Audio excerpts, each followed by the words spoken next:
Today on Part-Time Builds, we're working on my brother's truck. I think it's got a burnt valve.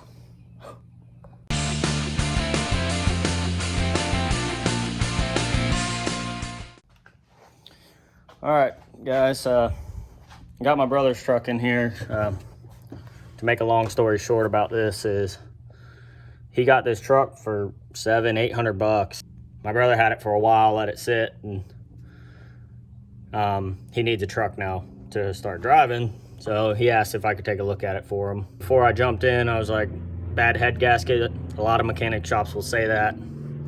I'm not saying all mechanic shops are bad, y'all. I'm not saying that. I'm just saying sometimes they'll use head gasket to make more money because it's a cheap part, but a huge repair, a lot of hours, y'all know that. But my theory on head gaskets, and y'all can take it however you want, is if a motor blows a head gasket, I'd say 9 out of 10 times you got other problems either before that or that happened because of that. And that being said, I'm talking you start losing valves, you burn valves.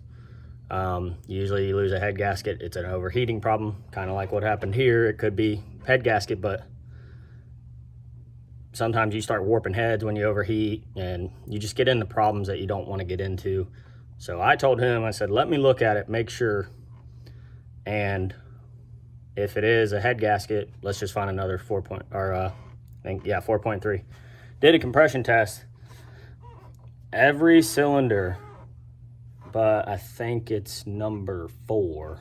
I'm not too sure on the V6s how they work, but it should be the same as all other Chevys. But every cylinder had about 170 to 180 compression, besides one.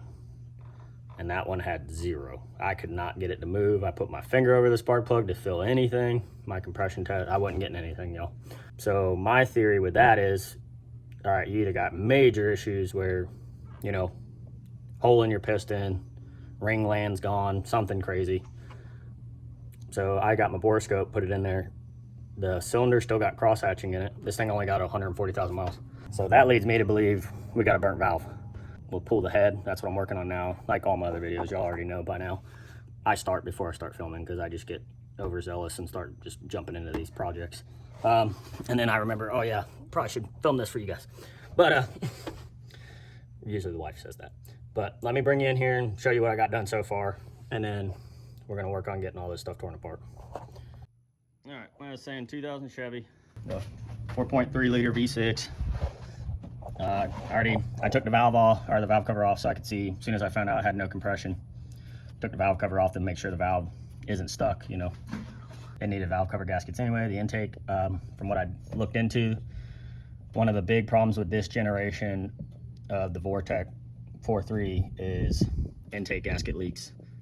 And intake gasket leaks and the bad valves can cause the overheating issue. With these trucks, y'all, you get to the point where once you start throwing the parts cannon at them, they ain't worth what you got, you know. It's just a pickup truck at that point. You got 2-3 grand wrapped up in this thing, go buy another pickup truck. All right, let's get in here and get it, guys.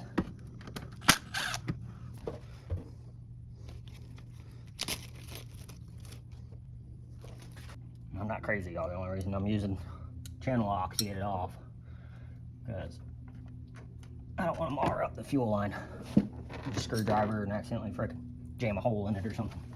So use the soft side of the pliers.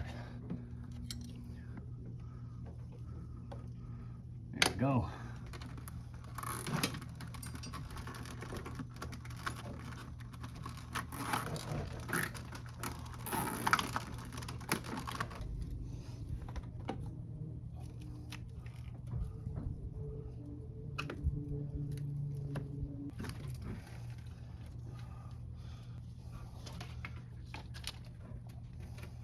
Try to minimize the amount of water I get in the motor.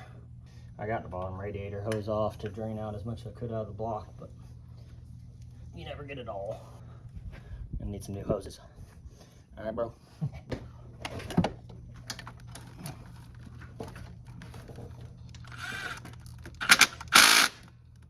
She's gone forever. She's gone. Oh no. Might pull the stripper out. Just get the tool back and hope it don't fall down in the creek. I can't fall too far. Wait, no. Last resort. Rescue mission. Rescue mission. Oh. Yeah. It was a success. Send back to the crew.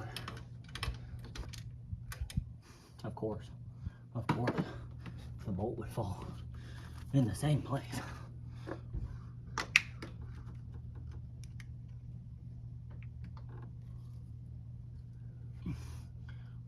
Weird.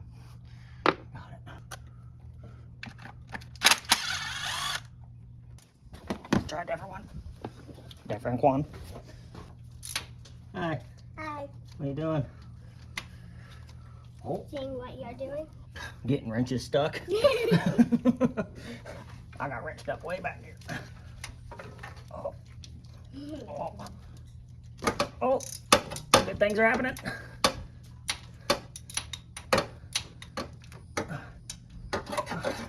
Good things are happening. Why does that not feel like it's moving? Oh, that would bother me. Oh, is that another nut on the back? Oh man, you gotta love it.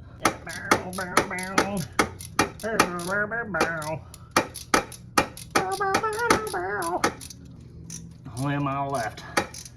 Let's see. Stop. Don't go anywhere. Oh, you're gonna fight me. All the way? Like you're off. You're already off. You're just gonna fight me all the way. Okay. Okay. Just pull that off. Yeah, I didn't mention it's 20 feet back in the truck.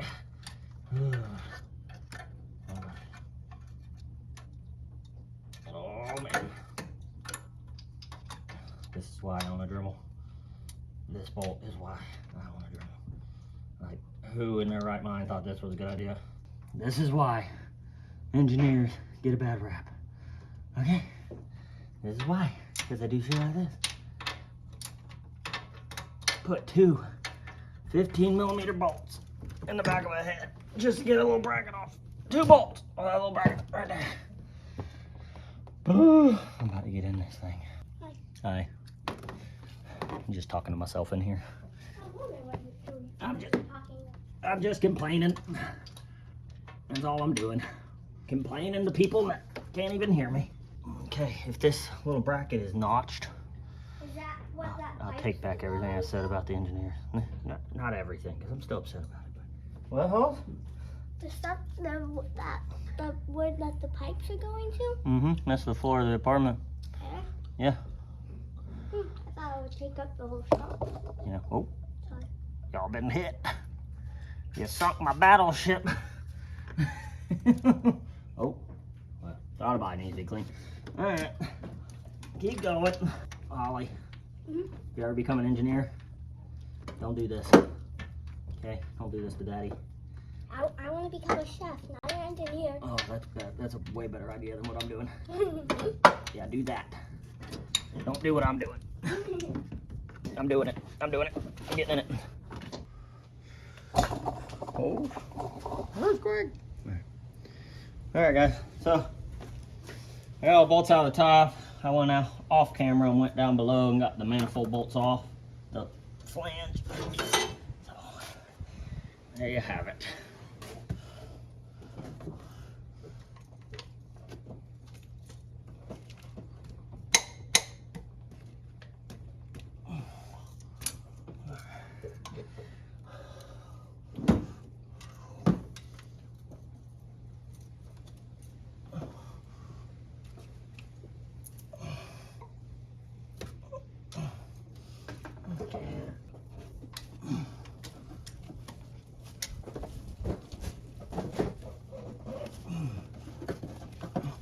Yep, that's gonna be fun to torque off inside the truck, I can already tell. I thought I'd be more motivated to get that head off, see what it looked like underneath. Now I'm just tired.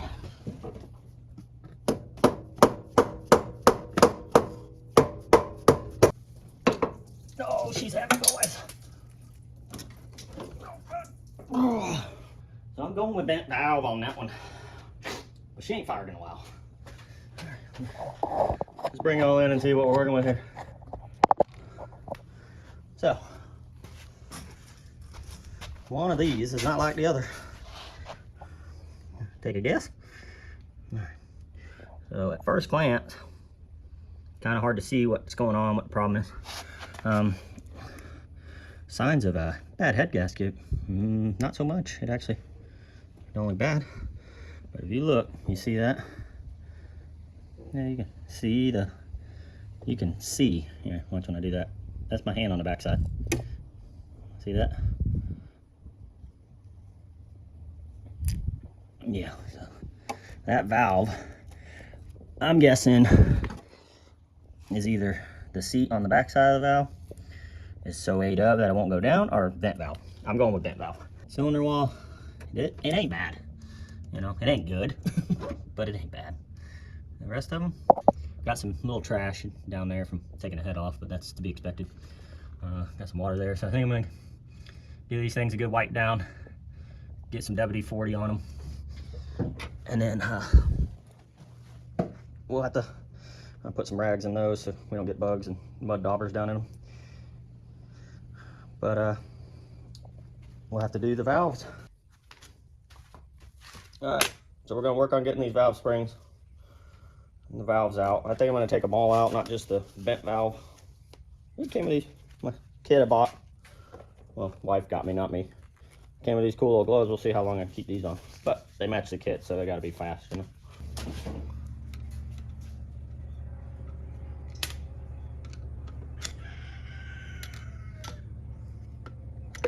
There we go. Just getting the little retainers off. I don't know if y'all can see that right there. There's two, one on either side. And then you work it off. You can tell this isn't the right size for these, but it works. I can use a way smaller one though, I'm noticing. I'm just being dumb. I try to use one that will go over the whole cap for the spring, but maybe I can use a little smaller one. Try that on the next one. There you go. I'm gonna try. I got Mike's ultrasonic cleaner here. I'm gonna try to use that for all these springs and retainers. Get the paper towel set up here and put all this stuff in. Oh yeah. Look at that. That is what you don't want to see. And all that pitting on there. I don't know if it'll focus. Yeah. So I got some lapping compound and we're gonna lap these valves.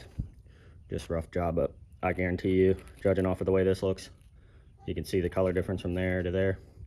None of these valves were sealing very well. Let's change this head out for a smaller one too. See if it's just a operator error. Oh yeah, that'll work way better. Yeah, operator error guy. I'm just using the tool wrong. I don't like that one. That one's a little tight. We'll go with the 23. All right, let's see. Y'all can tell this ain't something I do every day. It's something that anyone can do though. It just depends on how long it's gonna take you. That's the way I look at stuff when I'm working on it. If you know what you're doing, you usually do it pretty quick. And if you don't, you can still do it. It'll just take you longer. Should've made this thing where you hook it up to a drill. I see modifications in its future. All right, let's see how the intake looks. So, intake's in way better shape. Not great, but you can clearly see that smooth line around it. That's where the valve actually seats. Not a lot of carbon on these, like I was suspecting with the way the under the intake looked, but that's not too bad there. Top of the valves look good. No uneven wear. So probably gonna put y'all on a time lapse of me doing the rest of these because it's just gonna get monotonous and all that, all those random big words.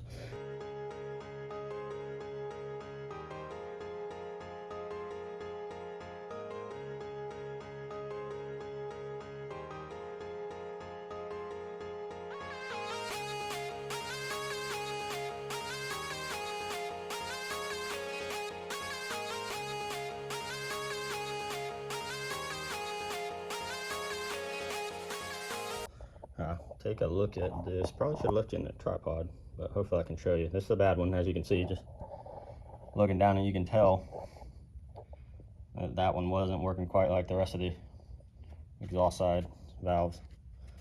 So you can see how much buildups on this one from it not ever closing. But look at, see if the camera can pick that up. Oh my goodness, there's a little baby mouse in my shop. Look at this guy. You came to play? Oh, I need to get my kitten out here. I got a new kitten, by the way, guys, for the girls. But hopefully it will become a shop cat. Got lucky because these things, I couldn't see any contact with the piston. So that's good for one. And then another thing is these things can break off and do some major damage, and then you're basically screwed at that point, guys. You gotta, if you can't bore it over to get all the crap out of the cylinder walls, it's just, especially with a 4.3, it pretty much ain't worth it at that point to put that kind of money into it. But I'd say you got lucky with it just being a vent valve and not getting in contact with the piston. So there's that. You can't really see if it wasn't seating properly because of how bad it looks. I'm gonna take care of this mouse real quick because he's bugging me now. Get back with y'all. Okay, Rose, you got the mouse killer ready? Yeah. All right, let's see if she'll go get it.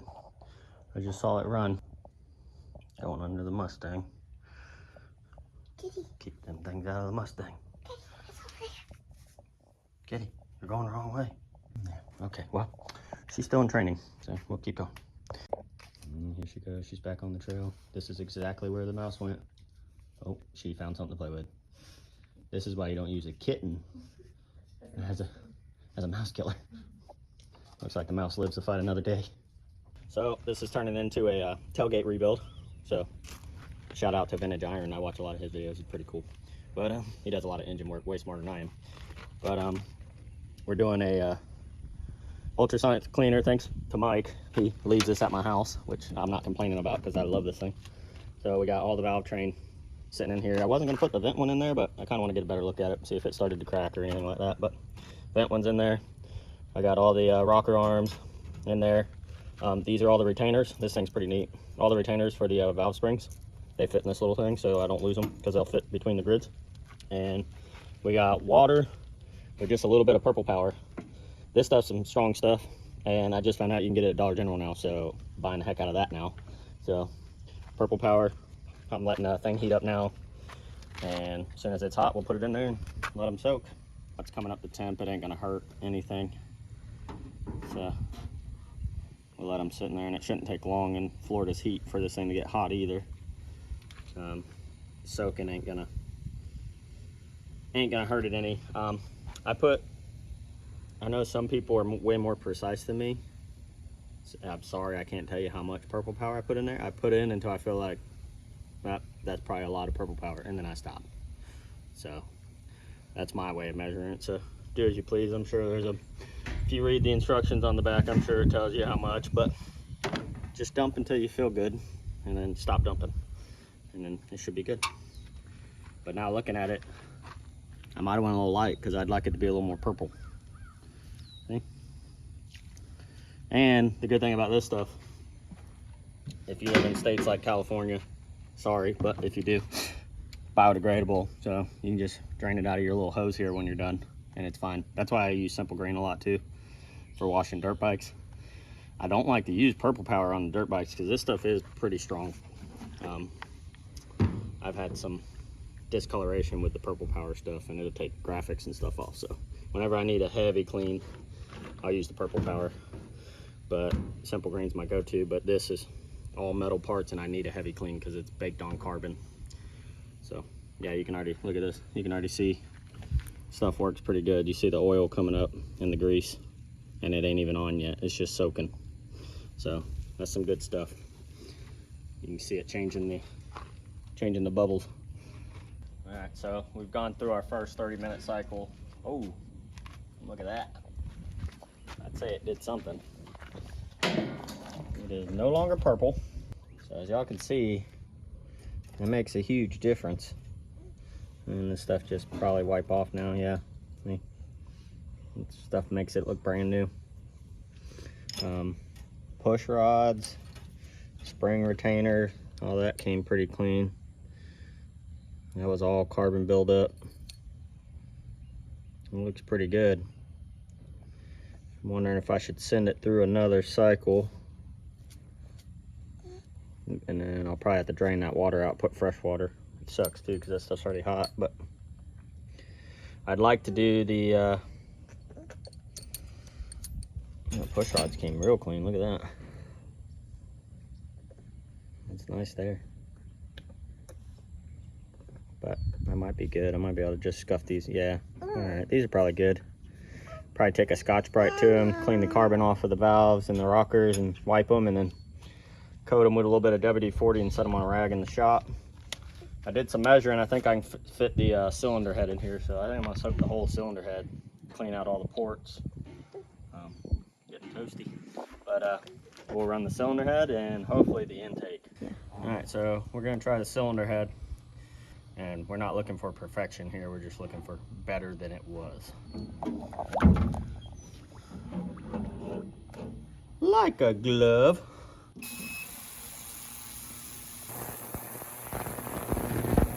I pulled them out and I just went quick through and Scotch-Brited the push rods, the springs.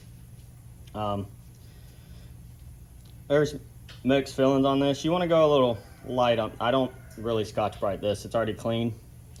And this is your sealing surface right here for your valve seals, which I already got those out of the old head. I got new ones in the top end kit I bought. But you want to, I don't like hitting these with Scotch-Brite. Some people say it's fine. What I'm about to do, I cleaned the push rods with it. That doesn't matter. You want to be careful on the tops and bottoms, because you can see how that's a real shiny surface, and that's gonna be way better than if you put fine little scratches all in it with a Scotch-Brite. So I stay away from the ends of here. Same thing with these. I stay away from in here and here. I didn't really even Scotch-Brite these. I'm just gonna hit them with brake clean, wipe them with a clean shop towel, not these that I steal from my wife. These are cheaper than shop towels, by the way, you know, shop hack. Steal the cheap ones from your wife to lay down for a clean surface. Use your good towels for cleanup.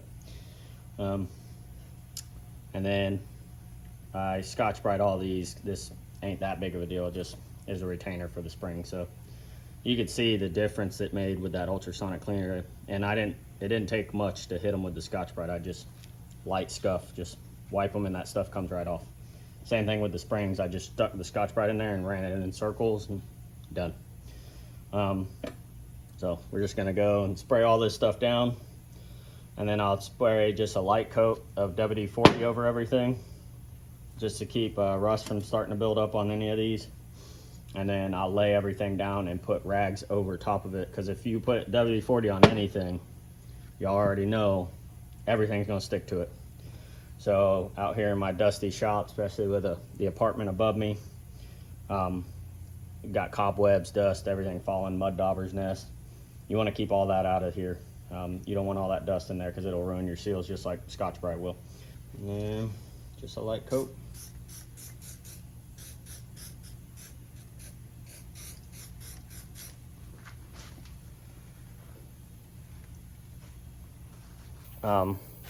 This obviously isn't a professional way of doing this by any means, but the goal is try to keep it as clean as you possibly can and the environment you're dealing with. But that's enough rambling. I'll come back with y'all and we'll see how this head looks. And we got the intake to do still. I want to get that intake going because it's freaking filthy. So catch back in. All right, timer just went off, guys. Let's see how she looks. Water's probably hot. Oh yeah, it is. Ooh, dog.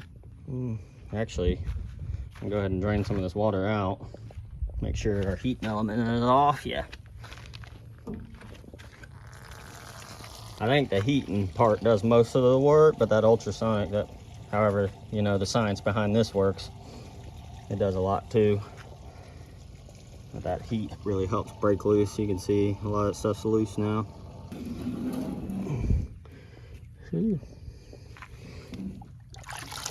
So, it did a pretty good job cleaning this up.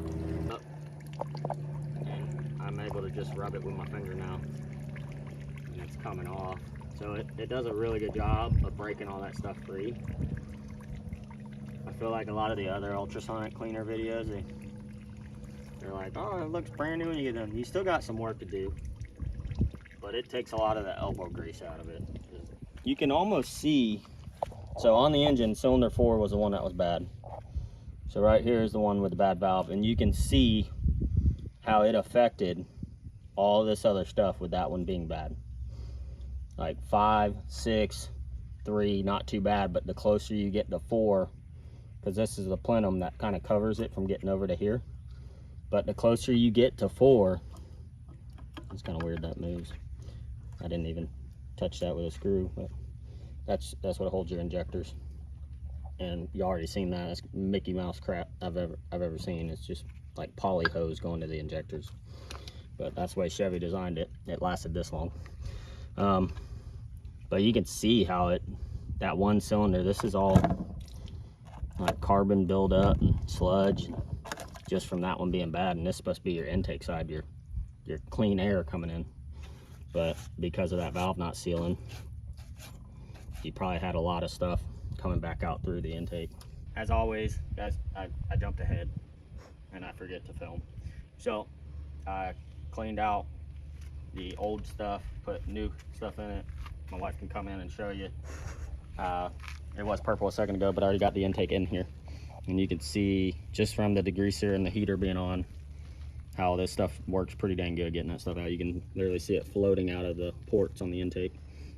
I don't know if y'all can see it on the video, but as soon as I dropped it in, the water started turning murky. And when you do stuff like this, you take a risk whenever you're cleaning parts like this, because it's baked on there. Like, the motor, with how hot it gets, it bakes that soot and stuff onto it. You start cleaning parts, you start breaking stuff loose. If you don't get it off and you start running the motor, now you got that stuff running through your motor. So it's the same process with people with seafoam. I believe seafoam's a good product, but you're taking a gamble when you use it, because stuff that is caked on there is now loose and you got to get it out. So if you put seafoam in your crankcase and you don't change your oil like it says, you just made way more problems for yourself. Now that stuff's floating through your bearings, all your ports on your crank, your oil passages. So you're taking a gamble whenever you go cleaning parts. Sometimes it's best to leave stuff alone and just clean your gasket surfaces, put it back together and go with it. This ultrasonic though does a good job of breaking everything loose, and I'm gonna be cleaning these parts multiple times. So, and I want a good clean surface when I'm putting these new valves in. That's the only reason I'm going the extra mile on this. But if y'all are doing a job at your house where you just gotta do head gaskets, I wouldn't worry too much. And people are gonna disagree with this, but don't worry too much about the rest of the parts being super spotless. This ain't a brand new engine rebuild. Like, we're not putting new parts in this thing. We're using the old parts. So the only reason I'm doing this because I have an ultrasonic cleaner here, thanks Mike, and I'm putting new parts in with old parts. So I kind of want them all to be the same. That's why I'm doing this. But y'all don't have to do this if you're doing this on your own. Don't go and do all this crazy stuff.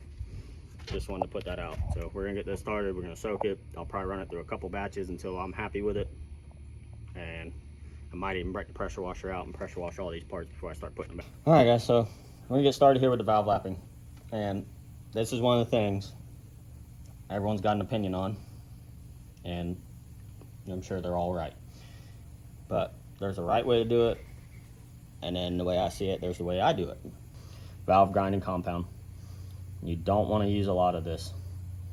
I put it in the same category as never sees, stuff like that. Like I said, very little. You don't want a lot. And then I just put it in a couple spots. And then, see, I don't know if y'all can see, you don't need a whole lot on there. Let's get started here and show you. Push it all the way down. I like to do a little bit of turning by hand first, just to make sure you get that stuff around there. All right, now I'm gonna lock the drill on it. Lock it on, and you don't want to lock it too tight, but and then you see that, you just go and go a different direction.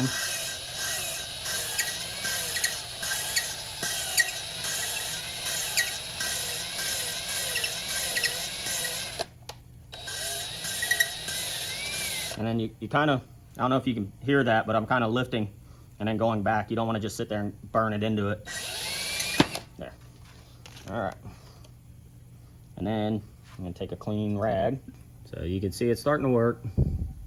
We're gonna keep going here. Put a little more compound on it and go for another round.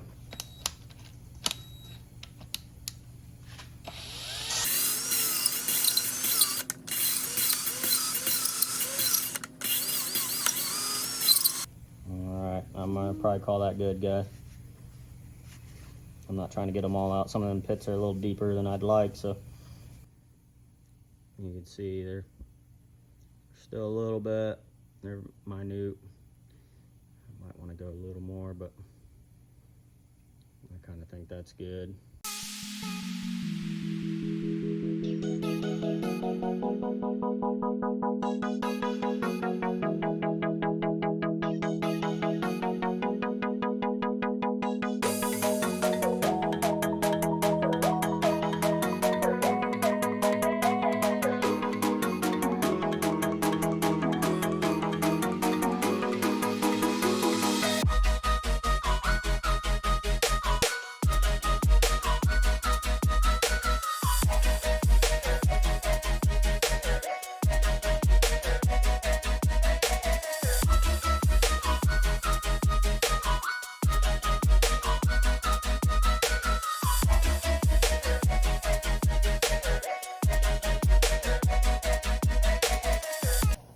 Alright, so I still got to Scotch-Brite this, but cylinder head is clean.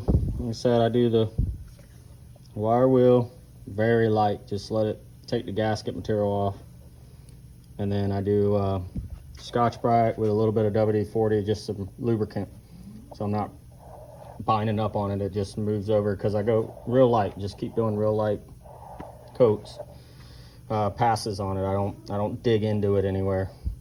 Valve seals, I'm still a little dirty. That's some dirt, but you can see it could use another pass with the lapping compound. You can see where that lapping compound gets everywhere, guys. So all that shiny, that's from grinding the valves. So you got to make sure you rinse these things out really good. This has been through 2 rounds now. We're gonna drain. You can see how nasty the water gets. So this thing's definitely doing something. We're gonna drain the water out so I can grab it because it's hot. And as you can see in the background, the Mercuries haven't been forgot about.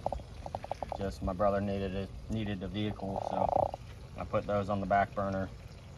He got this in the shop to work on it.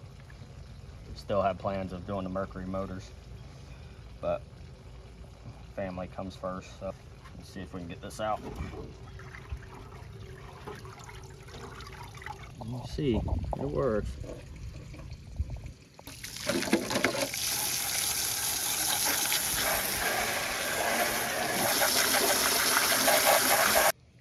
So the next step in this tailgate valve job, oven clean from the Dollar General. Hoping it's the foaming stuff. It didn't say foaming. I like the foaming stuff, but it's lemon scent, so it's got to work really good. So I'm gonna hit both of these. Probably should do it in the shade, but it says works in hot ovens, so.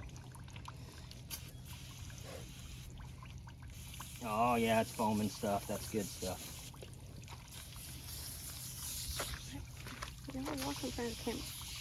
I'm not gonna let this sit on this too long because I'm not really sure if it's safe for aluminum. But like I said, it's my brother's truck, so it's fine. Bring them in close, see. You can see it working. You see it all turning brown. It does a good job getting that caked on burnt oil and sludge and grime off. Oh, you're reading it for me? What is it? It says straight for non-aluminum. Straight for non-aluminum. It says non-aluminum, barbecue smelled, and See? Have a smart 8-year-old, almost 9, as your helper, and she'll keep you from doing dumb stuff. Non-aluminum grills. It doesn't say anything about car intakes, Alright. Well, if it don't say it, then it's safe. Well, give the people what they want. People what they want. Alright. So, got it rinsed the best I could. And really stick the hose in there and go through all the ports. Anywhere you can, just let it run. Get it as clean as you can. Sorry, I went through off camera and got the valve seals on. Okay guys, so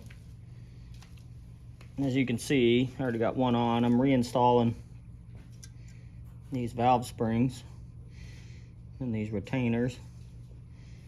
And there's probably an easier way to do this than what I'm doing, but there we go.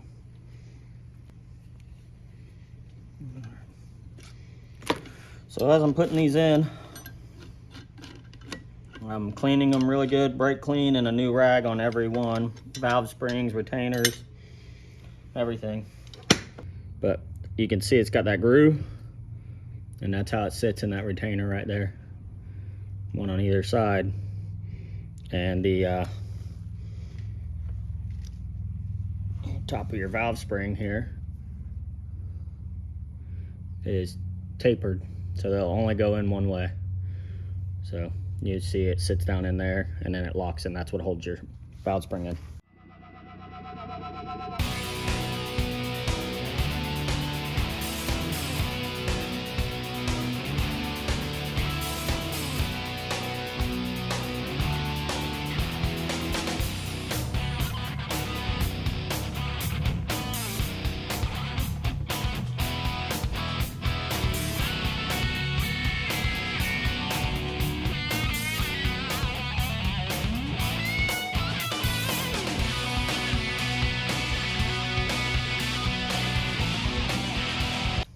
Got all the new valves installed.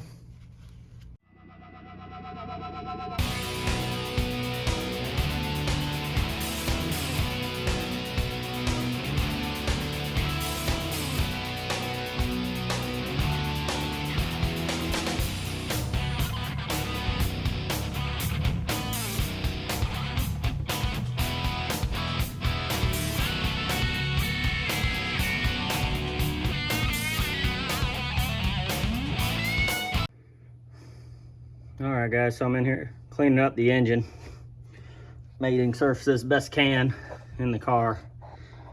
I got a little more work to do on this head side. The intake's coming along pretty good. Just gotta hit it with the Scotch-Brite it real quick. Get a little more off of the head, but it's coming pretty clean. I did notice when I was in there cleaning, it did make contact with the piston, just barely. That's what bent it, so floating valve or over revving seems to be the consensus here. So got the head on there, the gasket. I use that copper spray on both sides until it gummed up on me. It's great. But I'm using this Velcro bolt gasket.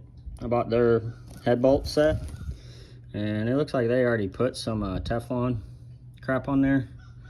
I'm still gonna put a little bit of this stuff I use on top of that, just a hair. I got a little bit left. I use crap out of this stuff, but that's about as much as I do, guys. I don't do a whole lot. And like I said, I put a little oil. 3 different size bolts on these Chevy heads, same as a 305, 350, small block Chevy, all the same. This is just a small block Chevy with the front cut off. Your 2 medium-sized bolts will go on the ends here, and then the longer ones go in the middle, shorter ones on the bottom. There we go. That's all our bolts in. I'll run through and get them all snug.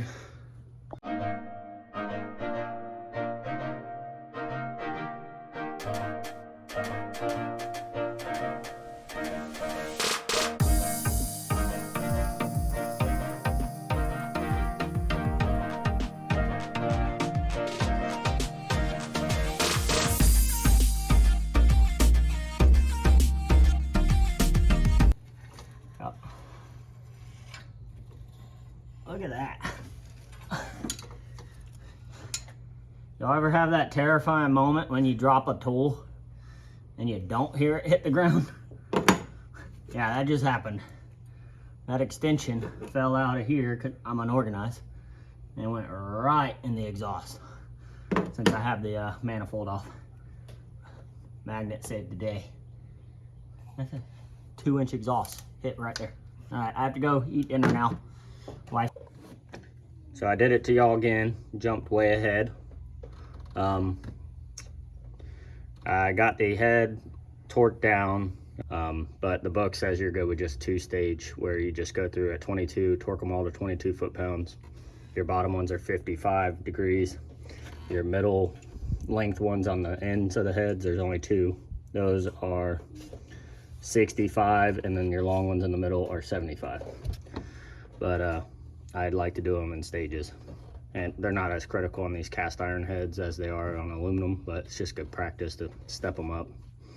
You definitely don't want to go right to final torque on any kind of head.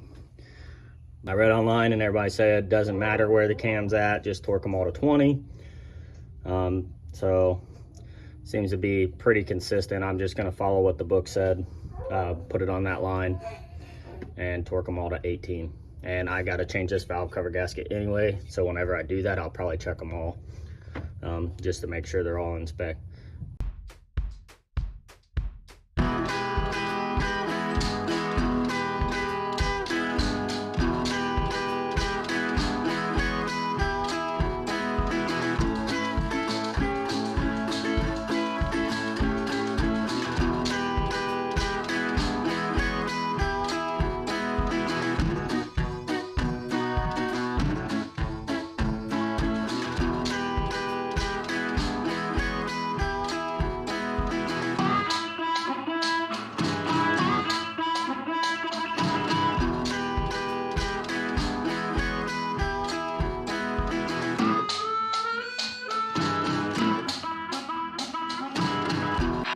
All right, sorry guys, but this is the last thing we filmed on this truck. I'm putting the distributor in here, and it's already really late.